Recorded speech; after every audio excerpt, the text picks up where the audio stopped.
Mes lankomės šeimos verslo įmonėje, Kokonė. Ir pabendrausim. Labą dieną. Labą dieną. Graži parduotuvėlė. Tai ačiū. Tengiamės, kad čia vaikučiam būtų visokio. Tai matosi, vaikai čia matyti niekada neišeina, tik tai. A, iš kur tokį platų asortimentą, nes taip nėra paprastas surinkti tokį skirtingą asortimentą? Tai žinot, mamos kaip.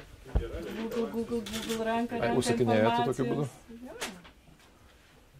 Ir Lietuvoje labai lengva vieni kitus susirasti.